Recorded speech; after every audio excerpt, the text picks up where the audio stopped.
Lord forgive me for this trap shit. Sergeant Smack make it backflip. Telly Hank it with the action. With the vital speaking Spanish. Frank Matthews how I vanish. Poof.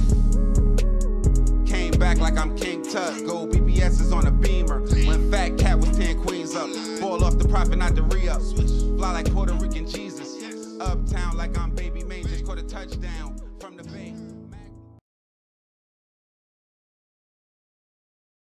Certain artists, Cash Money No Limit, that shit was real. Yeah, they ain't fuck with us, we ain't Calliope, fuck with them. Magnolia Project. Nah, that shit real. Right, right. So it was a project beef? Two different, we from two different projects. So right, that's what I'm saying. It just didn't never mix, and me and his relationship never mixed. Wow. You know what I mean? Maybe the artists, but we didn't fuck with each other, so they couldn't fuck with each other.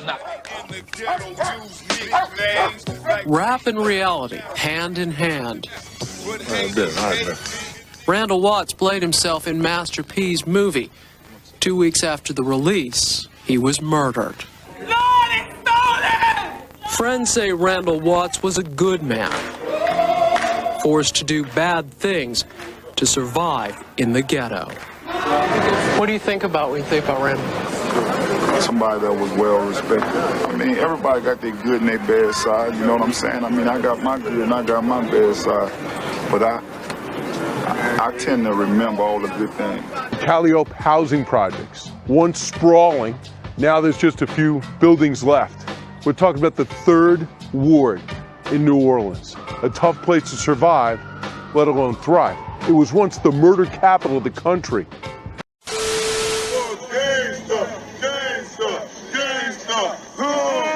A G, a gangster. Street talk for a tough guy, has died.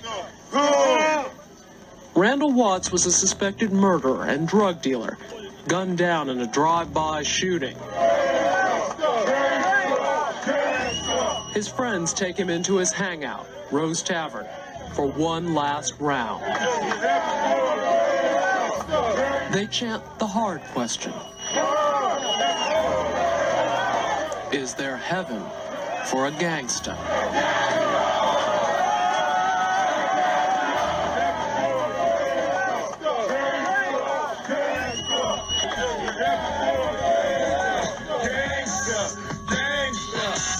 Yo, we back. Shay's Popalot. There's a whole lot of mob shit going on. We on our way to Louisiana with it. New Orleans to be exact. The Calliope to be more exact. And we talking about the old Calliope, not that new shit. And in an effort to bring you guys all the gangsters from the Big Apple to the Pineapple, known and unknown, there's some people you just can't leave off the list. And if you from the NO, especially the Calliope, back in them days, the person that we talking about don't need no introduction. It was said people around the hood would call him his nickname, Calliope Slim. But we gonna go by his government, Randall Watts. Now, some people would go on to call Randall Watts one of the most notorious killers in a city that's filled with notorious killers. Now, in a city where murder equals clout, and even with Randall Watts being murdered over 2 decades ago in 1997, his name still reverberates on the internet today. Now, me personally, I first got wind of Randall Watts in an interview that Master P did at the highlight of his career, where he would go on to list some of the notorious gangsters from the city. Guys like Nap, Glenn Metz, Marlowe, Meatball, Poppin' Bo, Dip, Little Carl, just numerous names that he would go on to name. But after he did name those names, he would go on to say it was another notorious person that I didn't mention. And he would go on to say that it was his cousin, Randall Watts, going on to say verbatim, he was a notorious hitman in New Orleans. When you would say his name, people would just run. Speaking in reference to his murder, telling Feds magazine, you know how it goes. You get caught up in the judicial system, and now you ain't carrying your gun because you fighting the case. And then someone shoots you. Now, on the internet very recently, it has been a lot of rumblings going on as far as the death of Randall Calliope Slim Watts, involving another well-known gangster to come out of the city of New Orleans, Terrence Gangster Williams.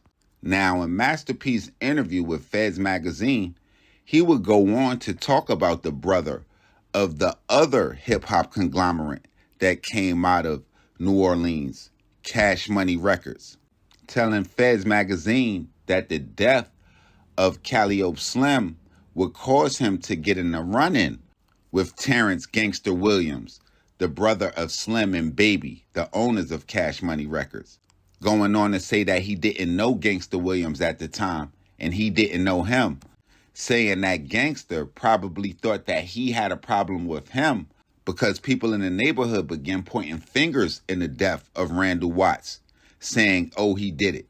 Now, during my research for this specific episode, I saw a slew of interviews and audio clips on the internet where Terrence Gangster Williams would deny any involvement in the death of Randall Calliope Slim Watts. Now, none of us will ever know if it's any truth to that or it's just all speculation and rumors. But with Master P essentially going on to call Randall Watts a hitman, there's no telling where that hit came from. And I seen he was also involved with one of the biggest drug traffickers to ever come out of the city of New Orleans, Richard Pena, where he would be named in a wrongful death suit of a guy by the name of Richard Curtis.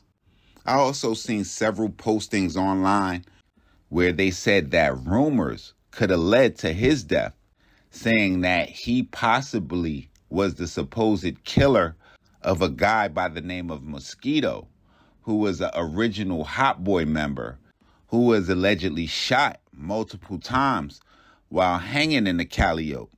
Now, I did read and watch several interviews that Terrence Gangster Williams, who was also an original Hot Boy member, did, speaking on the death of Mosquito, where he would go on to say that Mosquito had been warned about being in the Calliope due to a certain friction.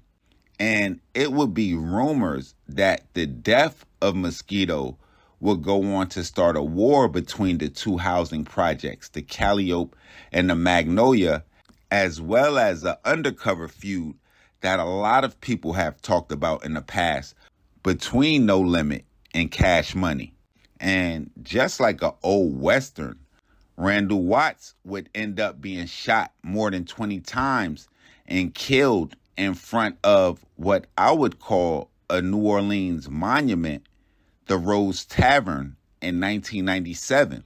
The Rose Tavern, located at 3901 Thalia Street, first appeared in the New Orleans Time-Picayune in 1933. Randall Watts would be memorialized at that bar when a mural would appear after his death. In an article, The New Yorker would go on to write about the Rose Tavern, saying law enforcement objected to the mural as it was an ode to a drug dealer.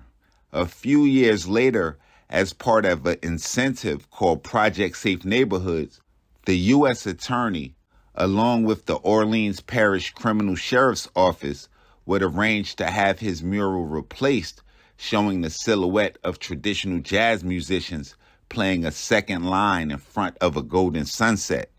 But just like the Rose Tavern and the Calliope projects itself, you can tear all of it down, but you're not going to be able to make people forget stuff that guys like Randall Calliope Slim Watts did. Now, y'all make sure y'all follow me on Instagram, on Twitter, POP_A_LOT.